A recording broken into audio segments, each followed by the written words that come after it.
So, I wanted to start this talk by first offering a personal message to those of you who listen regularly, basically to say thank you so much for your patience, which also happens to be the subject of this talk. It's been about 6 months actually since I've given one of these teachings. And in the past several months, I've been getting a lot of emails from my students asking if I've decided to stop offering them. And so I just want to assure everyone that I have not. It just said, along with an extremely full teaching schedule this past year, my life became unexpectedly complicated, and I just wasn't able to put in the time that these talks require of me. So, some of you may know that just about a year ago, I made what was probably the most difficult decision of my life, which was to separate from my husband of 30 years and also to leave the farmhouse where I'd been living for almost as long. And so for me, this entire year has really ended up being a kind of boot camp in practicing patience with so many different things in my life. And, if I'm honest, I think it's something I've actually needed to remind myself of on an almost hourly basis, really, mainly because of what I see as my impatience as it concerns my strong desire for things to just feel normal again, or maybe familiar or grounded, as in not tomorrow or, sometime in my future, but right now, this exact minute. And so, along with noticing that strong presence of what is considered the hindrance or obstacle of wanting or desire craving, I've also been fully aware of its opposite, which is, of course, the hindrance of not wanting or aversion.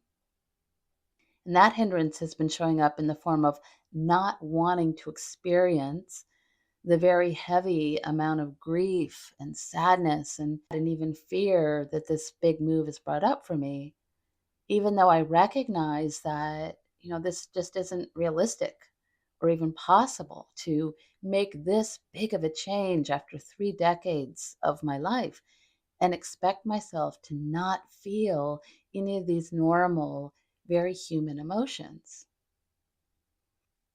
And so, to make a very long story short, I've been finding myself where we all tend to find ourselves when we're in the middle of big change, either personally or maybe on a more national or even global level, which is to feel as if we've somehow taken a leap off a cliff and that we just don't have any solid footing or ground beneath us.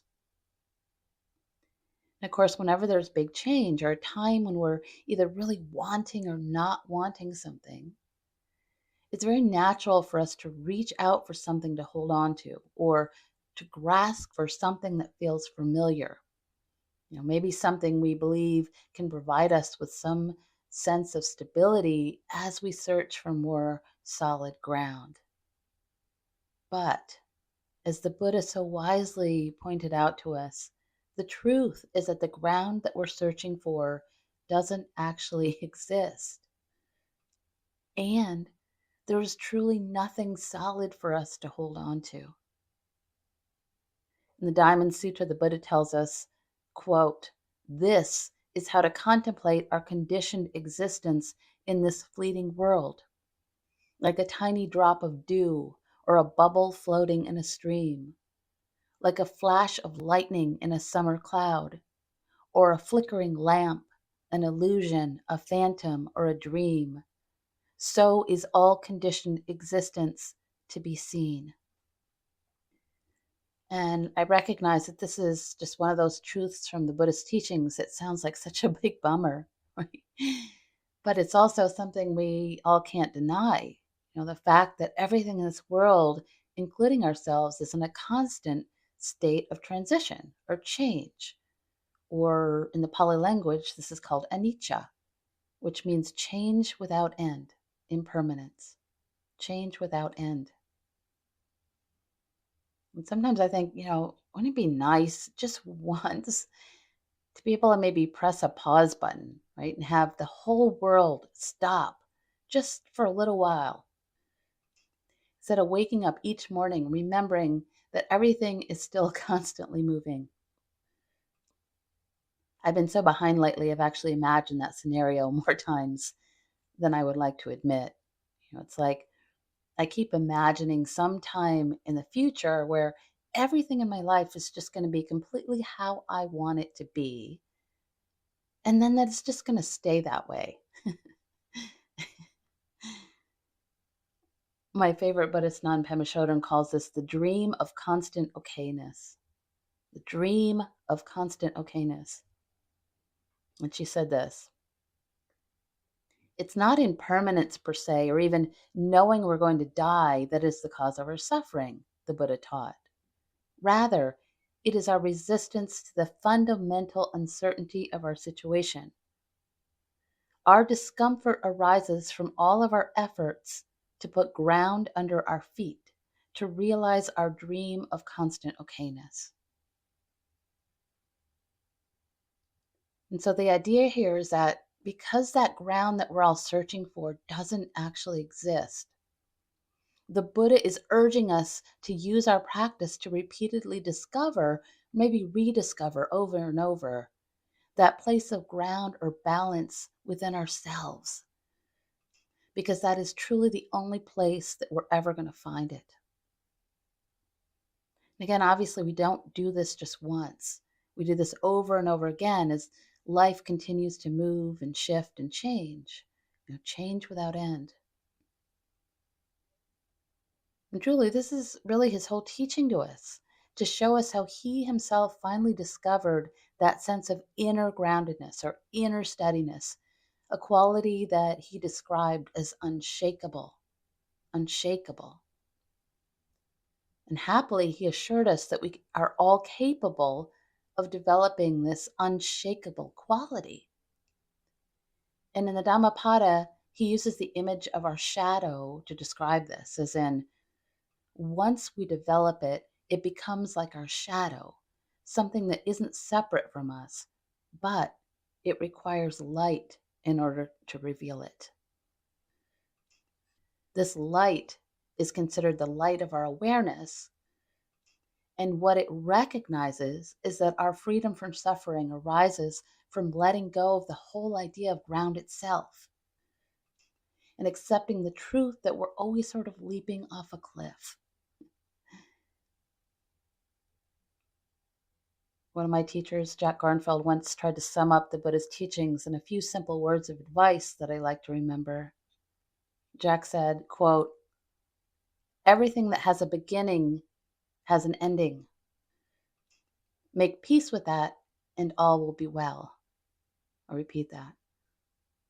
Everything that has a beginning has an ending. Make peace with that, and all will be well. For me, I sometimes like to recall something my mother used to tell me when I was really young, which was that I couldn't crawl back into the womb. Once you're born, you know where you're headed.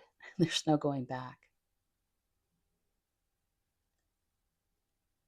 In the teachings, there's a short exchange between the Buddha and his cousin Ananda, who also happens to be his most dedicated student and companion, where Ananda asks him, Sir, what is the most important thing for a monk to practice? Just for a moment here, we might just pause and consider the full weight of that question to the Buddha. Sir, what is the most important thing for a monk to practice?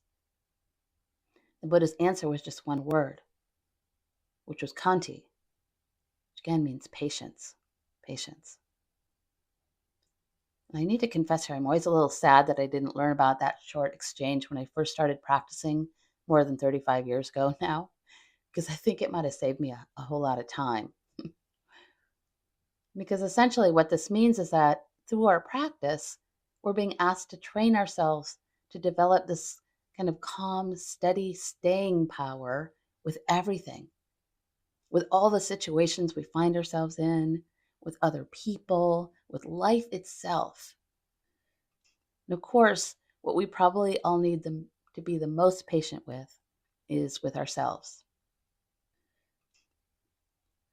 Another one of my teachers, the great modern scholar Bhikkhu Analayo, is very famously summed up our entire practice in just 4 words. And I know many of you can likely recite these words by heart because I use them so often.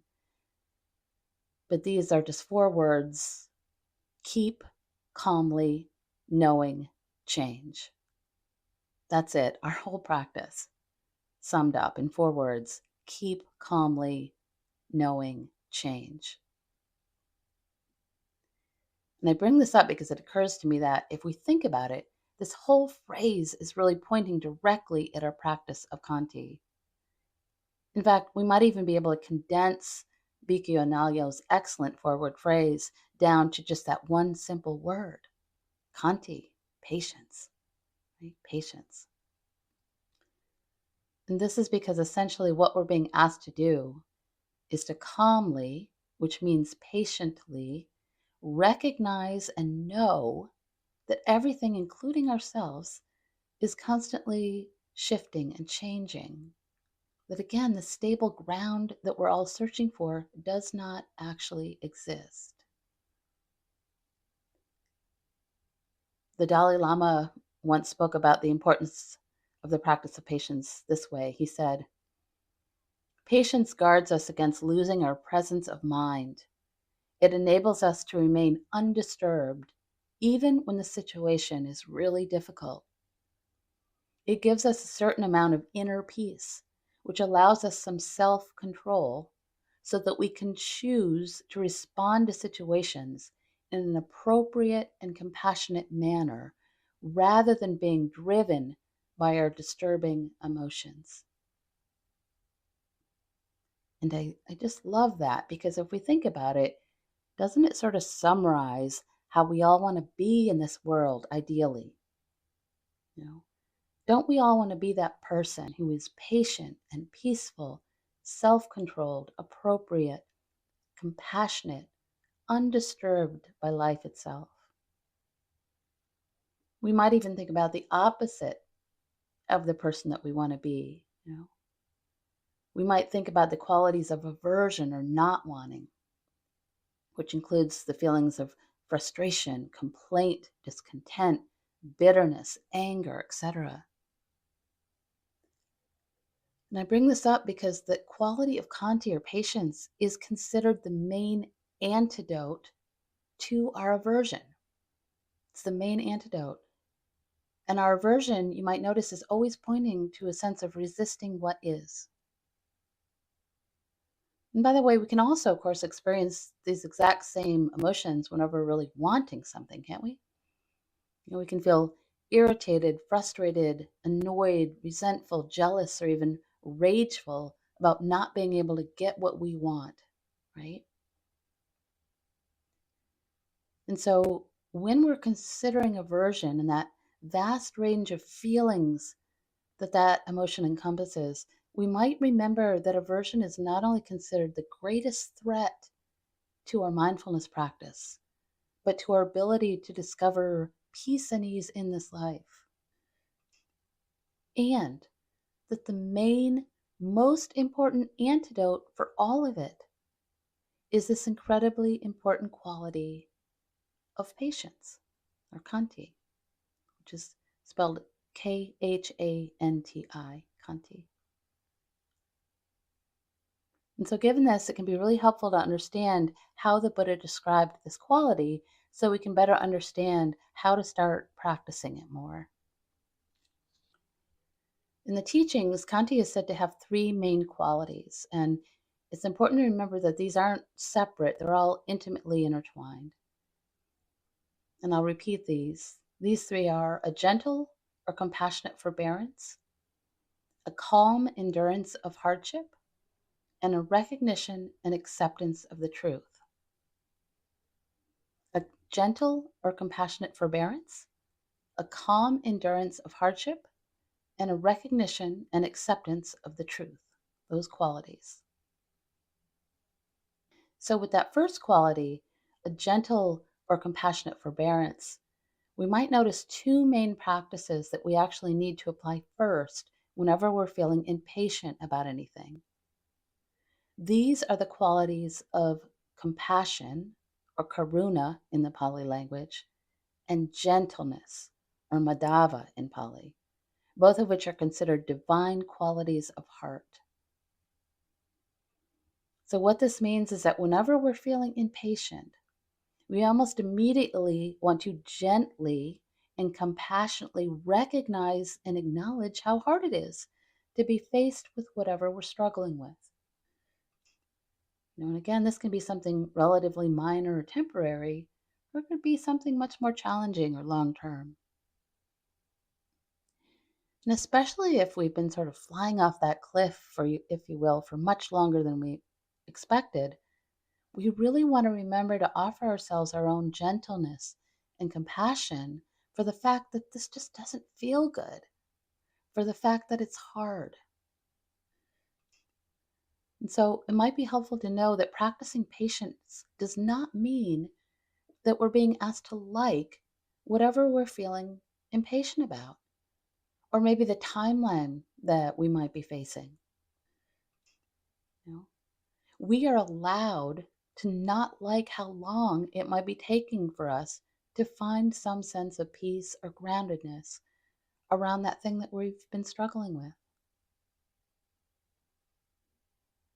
What this part of the practice is saying is that what's most important is that we do not abandon ourselves in the process.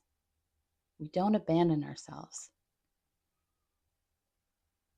And of course, this is the really hard part because so often we're so busy trying to figure out how we can wiggle out or away from our difficult feelings or from our impatience that we tend to forget to offer ourselves any sort of compassion or gentleness. And so, one of the ways we can start to develop patience is by using our mindfulness practice to notice when we're doing this kind of wiggling or squirming or running away, avoiding, etc. And if you'll stay with me, we might even imagine for a moment that we're a baby bird, right? Maybe the particular nest that we find ourselves in feels kind of uncomfortable or unpleasant, right? Maybe it feels very old or hot, claustrophobic, or just completely overcrowded with ancient, stinky beliefs, etc. Nest is overcrowded. For the most part, whenever we're experiencing this, just makes sense that we mostly just want to immediately jump out, right? We just have no patience for simply being there. And on top of this, often when we realize that we can't immediately jump or squirm out of that uncomfortable place, what we tend to do is resort to blame, right? Blame.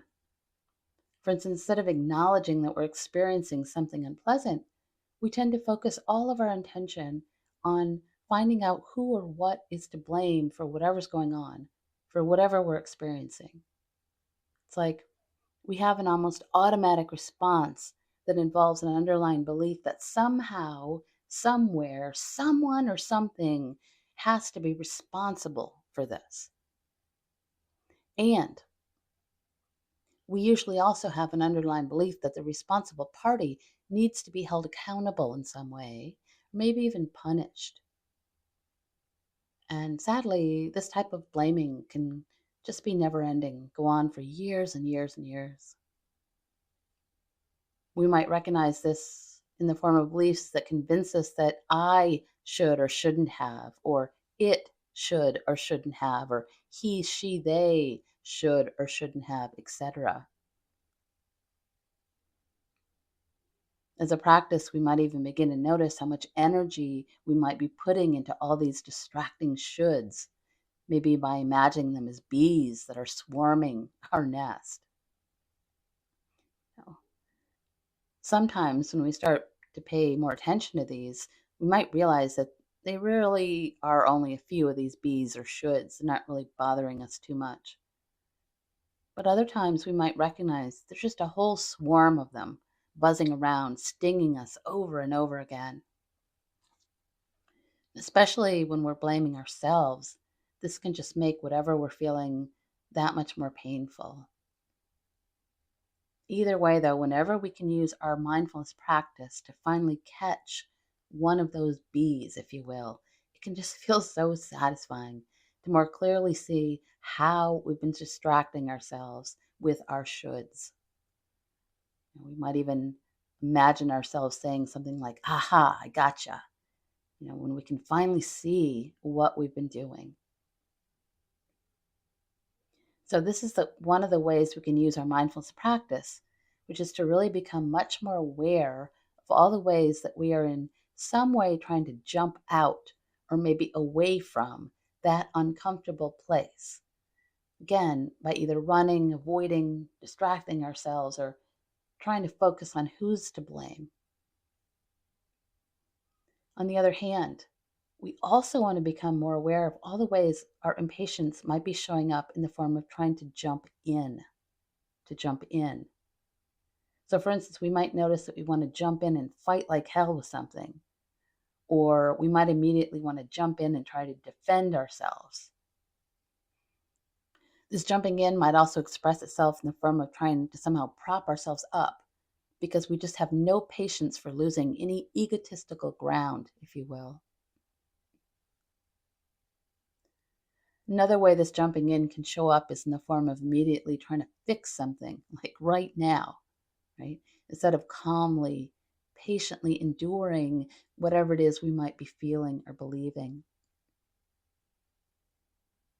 And by the way, we not only do this with our own struggles, but many of us also have a strong tendency to do this with others who are struggling. So often we just don't have a lot of patience for allowing other people to simply feel whatever they're feeling. And so instead, we tend to become impatient with them, and maybe we feel the urge to either jump away from them or fight with them, or maybe judge or blame them. Or maybe we jump in by showering them with whatever we believe is somehow going to fix them or fix the situation they find themselves in, which we're in some way hoping is going to make their uncomfortable feelings go away. But the truth is, their feelings are usually making us uncomfortable. And if you've ever been on the receiving end of this, you might recall just how painful that can be, right? And so if you'll allow me to stick with that image of a baby bird, we might imagine that as that bird, maybe we find ourselves kicked out of the nest, or maybe we've tried leaping out by ourselves. But instead of flying, we find ourselves just splat on the concrete, maybe, feeling emotionally bruised or injured. And again, maybe this has happened over and over again, that splat on the concrete.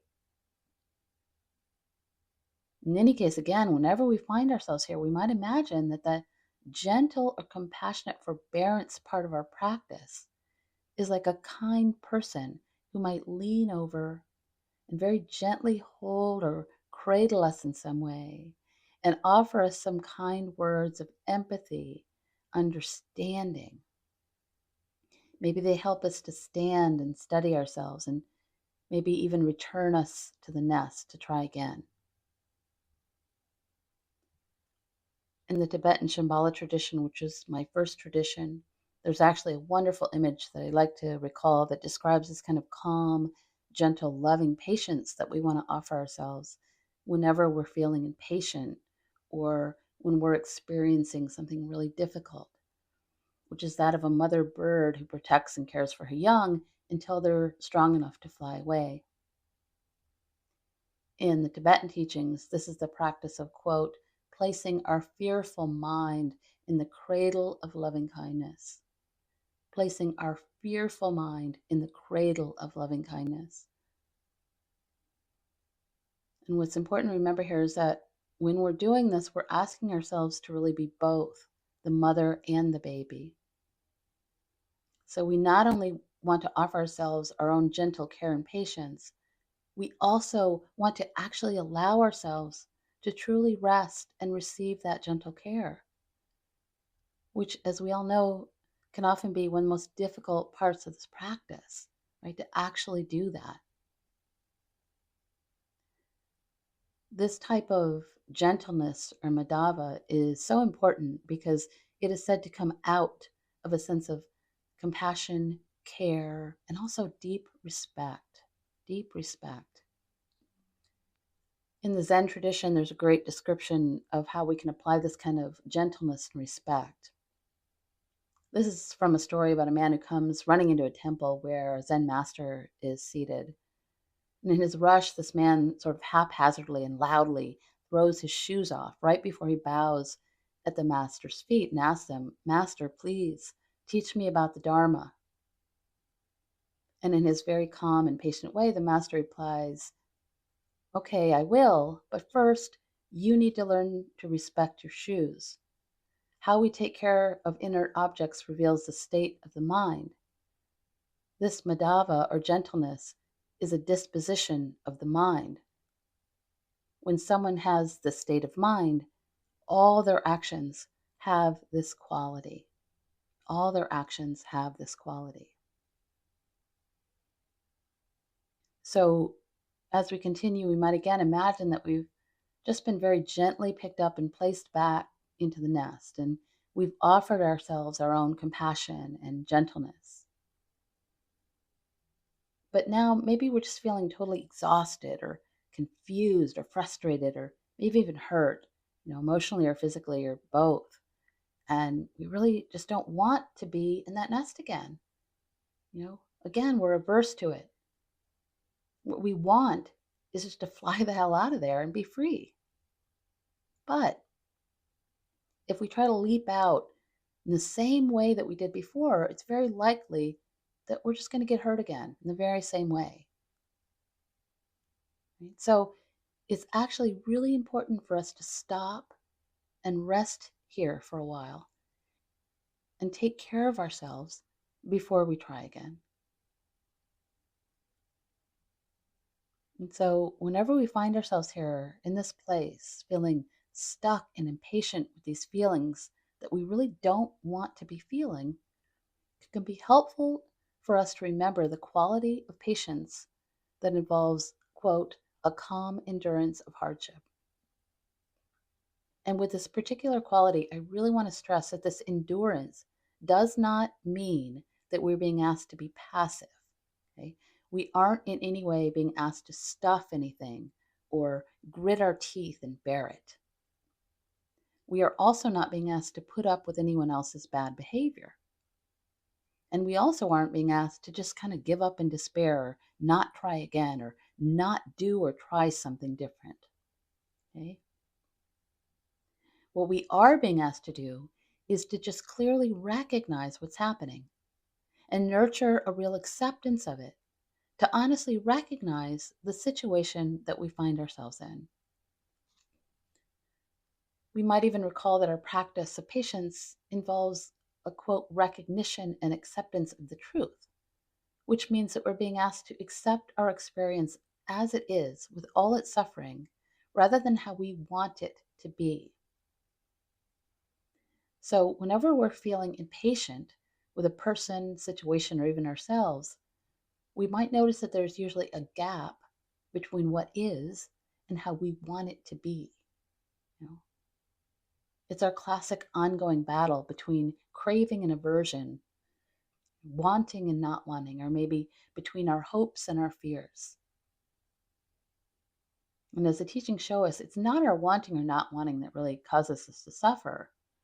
It's our strong attachment to these things, or our attachment to wanting ourselves, other people, situations, life itself really, again, to be exactly as we want it to be all the time. To paraphrase the modern day teacher Adyashanti, whenever we battle with reality, we suffer. Whenever we battle with reality, we suffer.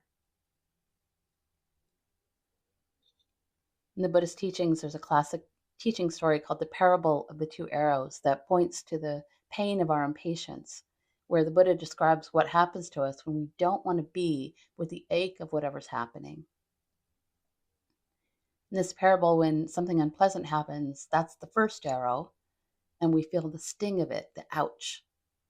And by the way, this could be something relatively minor, like someone asking us to do something we just don't want to do, or could be something much more impactful, maybe a bad health diagnosis or financial crisis, big breakup, etc.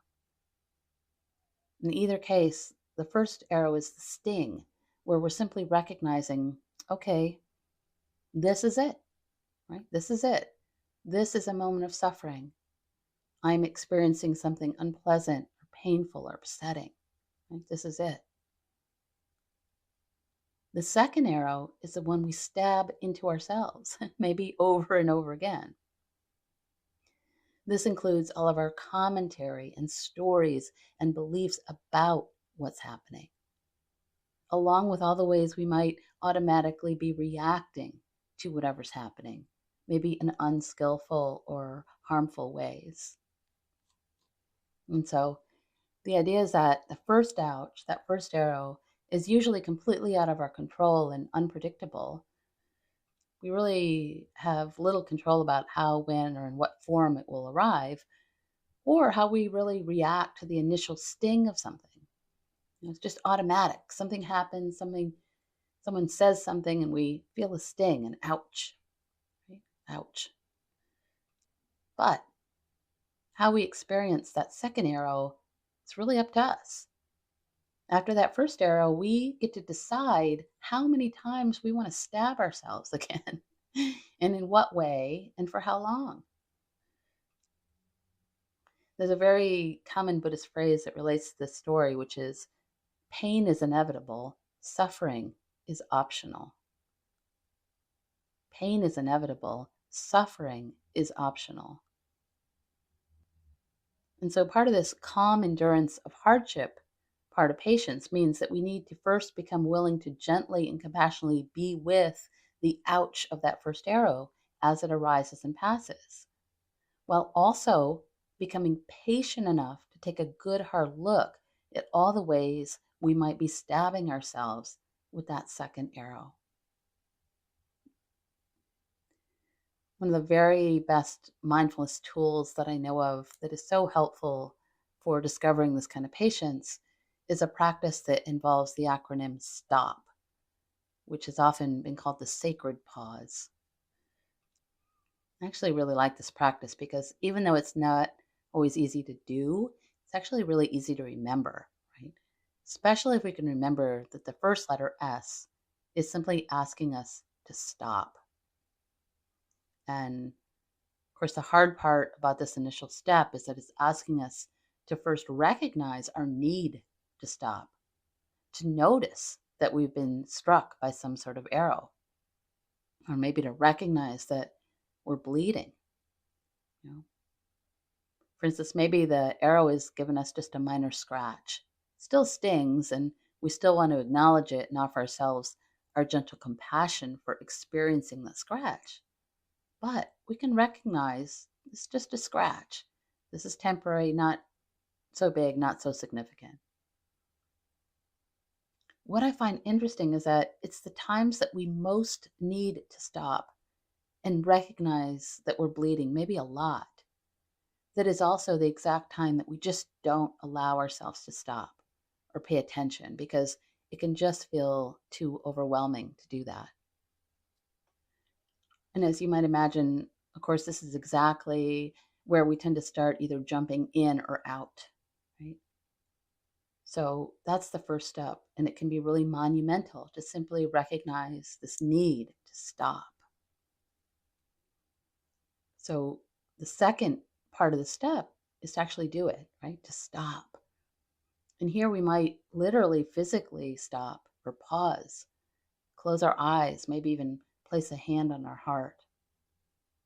And as we're doing this, we might acknowledge that what we're asking of ourselves is to courageously, patiently face whatever's happening, right, with great compassion and gentleness again.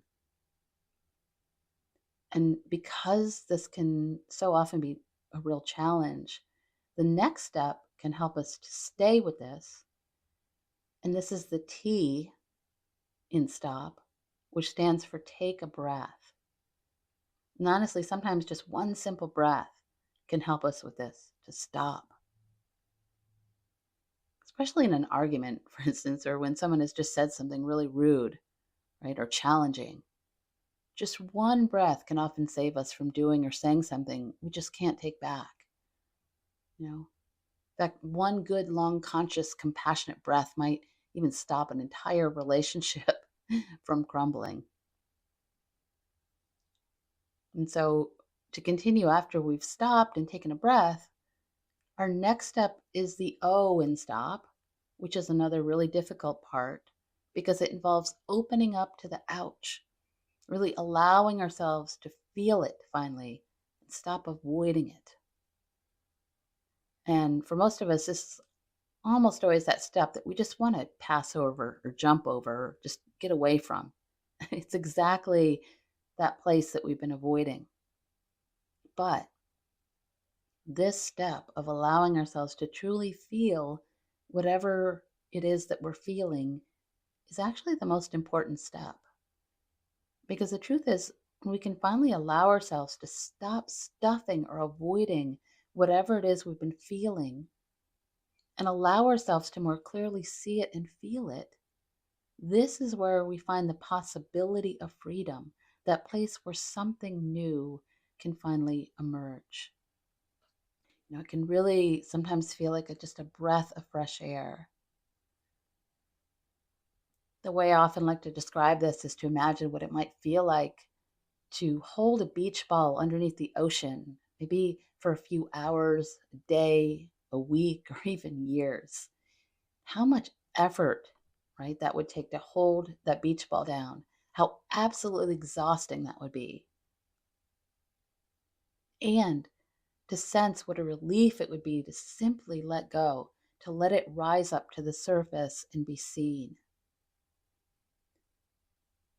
Also, I want to say that very similar to how every single human on this planet does not want to be suppressed, tied down, put away, judged, criticized, or hidden, our own emotions don't want that type of treatment either, right?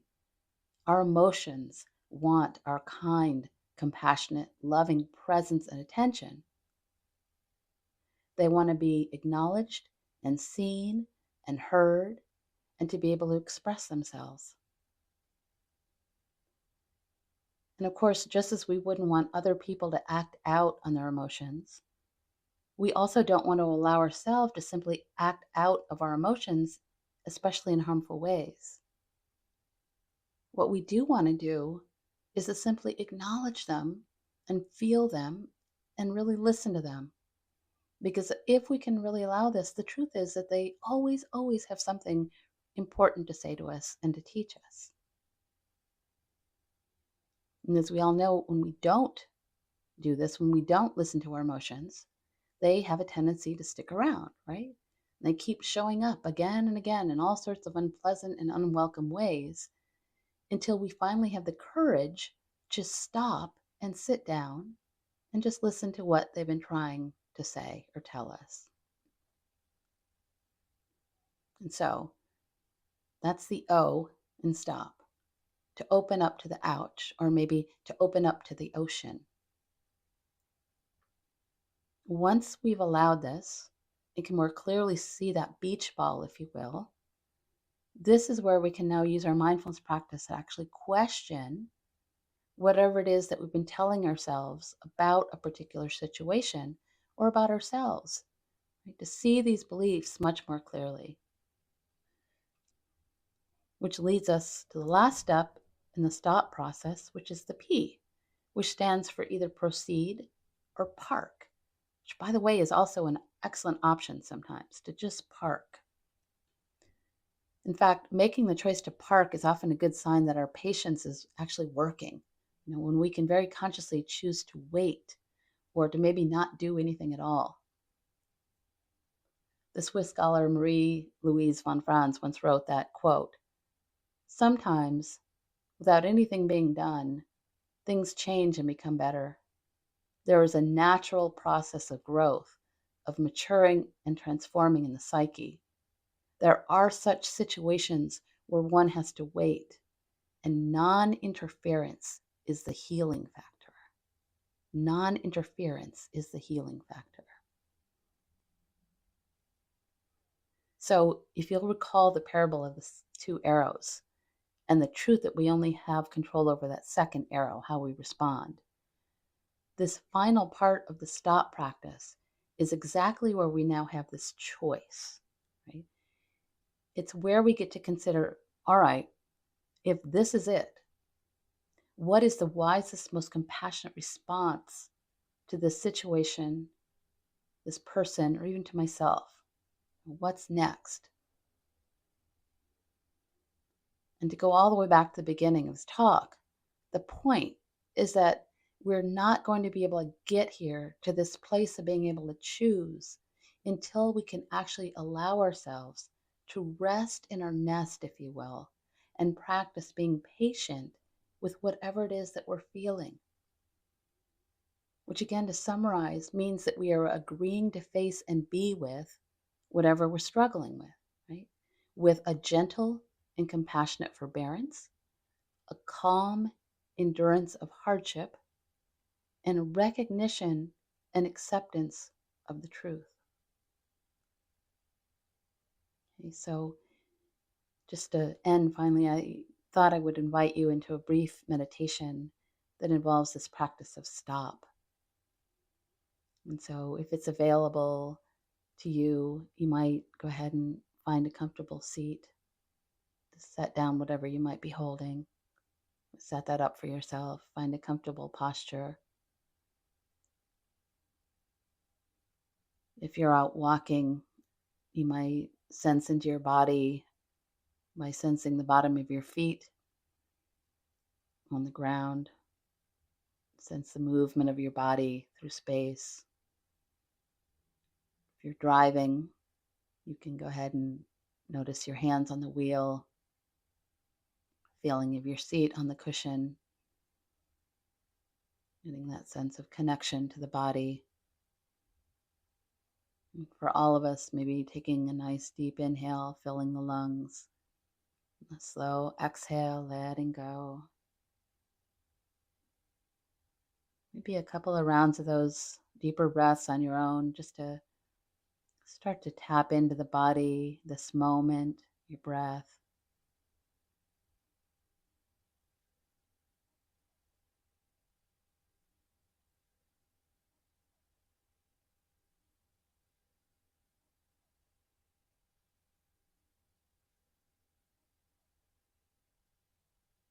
Might sense your heartbeat.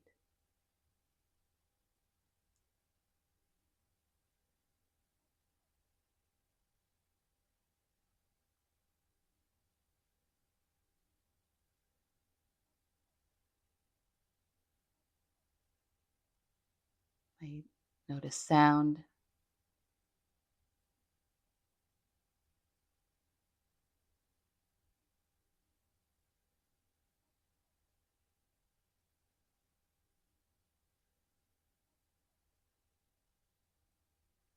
Might notice whatever you're feeling on your skin.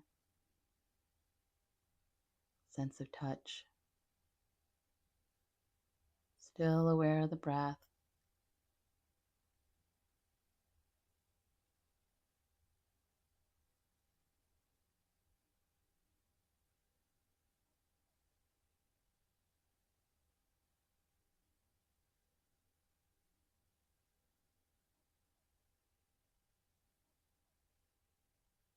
Maybe softening the whole area of the face.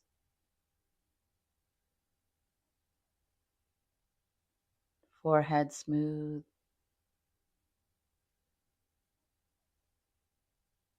Eyes soft.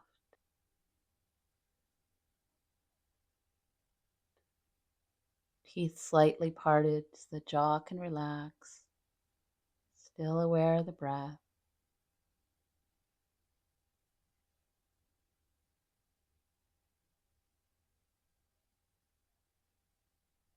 Aware of your body in this moment.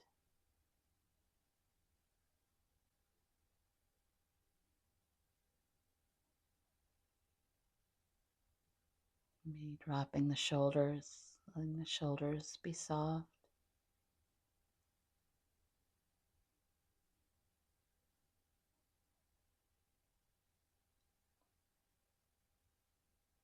Maybe imagining softening the very center of your palms in a gesture, both receiving and letting go, not clinging to anything, letting go.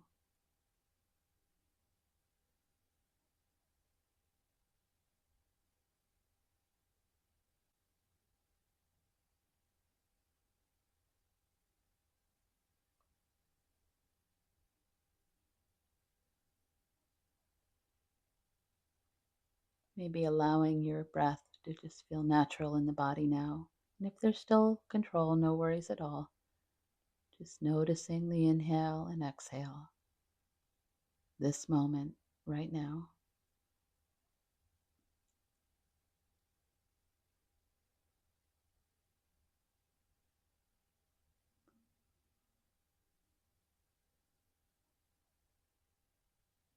And as you're ready, I'm going to invite you to think of something you've been struggling with lately. Maybe something you've been feeling a bit impatient about.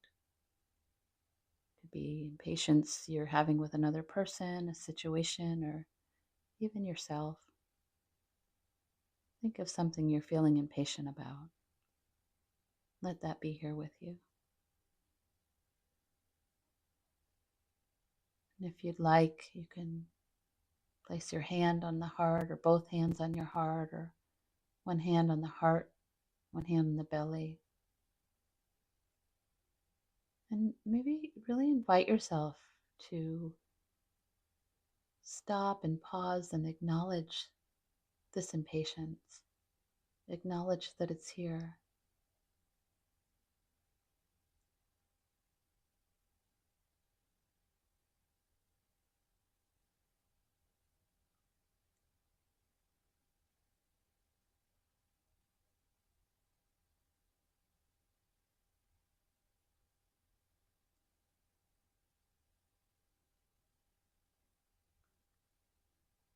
You might now try on the T and stop, which is to take one or even several slow inhales and exhales. Really allow yourself that gentle, compassionate care, like you're holding an injured baby bird who's just fallen out of the nest. And just see if you can acknowledge how hard it's been to have this impatience. Remembering you're allowed to acknowledge just how hard it's been. Really acknowledge that.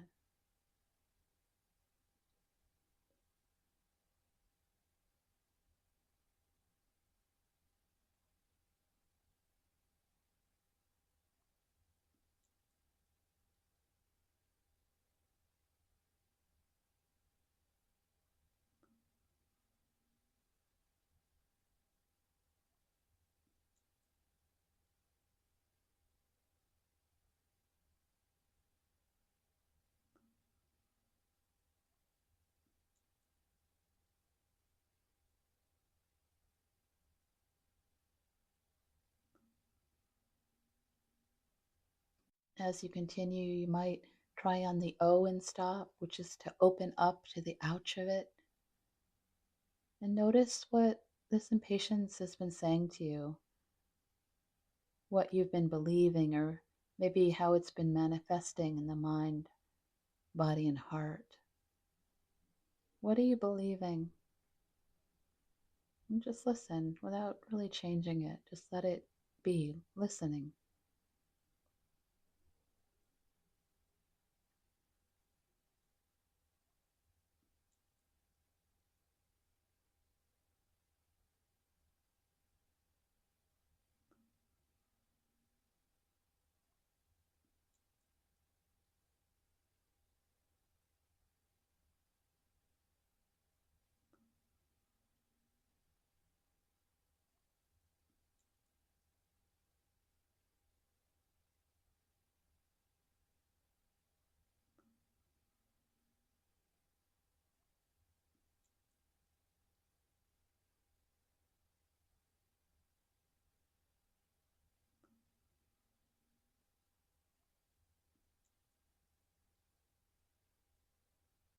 As you're ready, you might now even consider questioning these beliefs and ask yourself if there's another way you might think about this impatience that you've been experiencing. No right or wrong answer. Just consider if there's another way to think about this.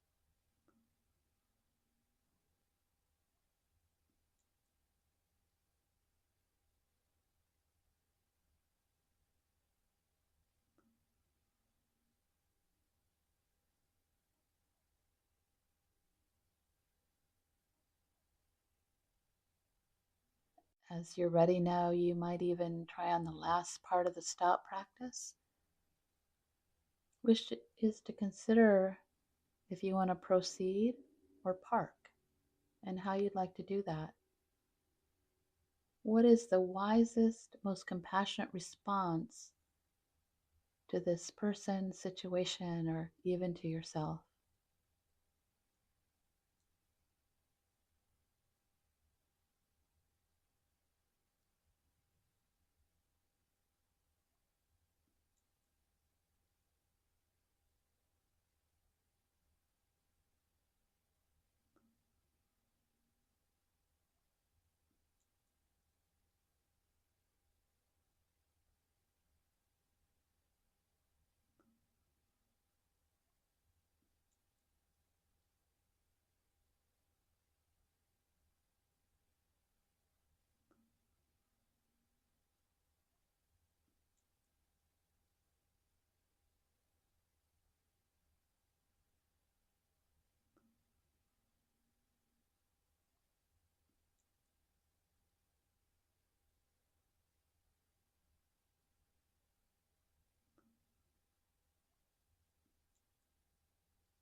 And finally, with the eyes still closed, just listening to these words from the late great Thich Nhat Hanh, who told us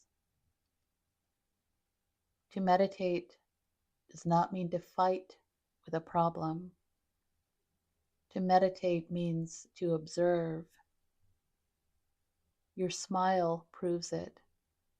It proves that you are being gentle with yourself, that the sun of awareness is shining in you, that you have control of your situation. You are yourself, and you have acquired some peace. You have acquired some peace. Namaste and blessings.